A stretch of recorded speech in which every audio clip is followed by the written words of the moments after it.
அன்பு தமிழ் நெஞ்சங்களுக்கும் அருமை இல்லத்தரசிகளுக்கும் பசுமை பஞ்சாயத்தின் மீண்டும் ஒரு மருத்துவ பதிவு. இன்னைக்கு பதிவில் என்ன பார்க்க போகிறோம் அப்படின்னா, வெங்காயத்தோல். என்னடா இது வெங்காயத்தோலில் பதிவா அப்படின்னு நினைக்கிறீங்களா?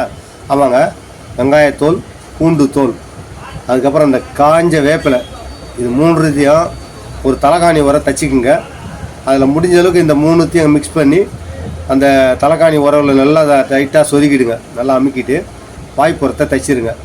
தைச்சிட்டு இந்த தலைகாணியை நீங்கள் ஒத்த தலைவலி இருக்கா, தலையில் வச்சு படுங்க. கை கால் குத்தல் இருக்கா, அங்கே காலுக்கு வச்சுக்கோங்க.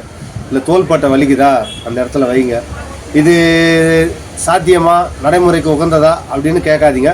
ஒரு மாதம் உபயோகித்து பாருங்கள். அது சரியாகலன்னா இந்த பசுமை பஞ்சாயத்து சேனலில் நான் இந்த டிப்ஸ் சொல்கிறேன் இல்லையா, என்ன நீங்கள் கமெண்ட்ஸில் என்ன வேணால் திட்டுங்க. வேணுமா ஃபோன் நம்பர் இருக்குது, இன்னோட நேரில் வந்து விவாதம் செய்யலாம். ஏன்னா வெங்காயத்தோலுக்கு ஒரு இந்த நீரை இழுக்கிற சக்தி இருக்குங்க.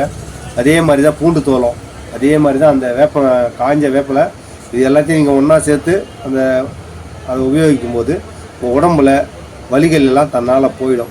இது உண்மை, 100க்கு 100 உண்மை. இது மட்டும் இல்லை, இந்த கண்ணில் தண்ணி கோத்துன்றது, தலையில் தண்ணி கோத்து இருக்குது அப்படின்றவங்களாம் இந்த தலைகாணியை ரெகுலராக யூஸ் பண்ணலாம். நீங்கள் நார்மலாக யூஸ் பண்ணுற தலைகாணியை விட இது நல்லா மெத்து தான் இருக்கும். வெங்காயத்தோல் இவ்வளோ ஒரு வேலையா அப்படின்னு நீங்கள் நினைக்கும் போது அதை உபயோகித்து பாருங்கள். இதெல்லாம் நம்ம முன்னோர்கள் விட்டுட்டு போன விஷயங்க. அது எல்லாத்தையும் காலமாக அதை தூக்கி போட்டுட்டு சீரியலை பார்த்து, சீரியலில் பிரேக்கில் வர அந்த விளம்பரத்தை பார்த்து அவன் என்ன சொல்கிறானோ அதுதான் எங்கள் வாழ்க்கைன்னு வாங்குற மக்கள் ஆகிட்டீங்க. அதனால் உங்களுக்கு அந்த வயசானவங்க வீட்டில் இருந்தாலும் பரவாயில்ல, சொல்லி கொடுப்பாங்க. அவங்களுக்கு முதியோர்களுக்கு சேர்த்தாச்சு. அப்போ யார் உங்களுக்கு சொல்லி தருவா? ஏதோ அடியன் போன்ற ஒரு சில நண்பர்கள், நம்ம தமிழ் மக்கள் மேலே ஆர்வம் உள்ள மக்கள் தான் இதை சொல்ல முடியும். இதை ஏற்றுக்கிறதும் ஏற்றுக்காதும் உங்ககிட்ட இருக்குங்க.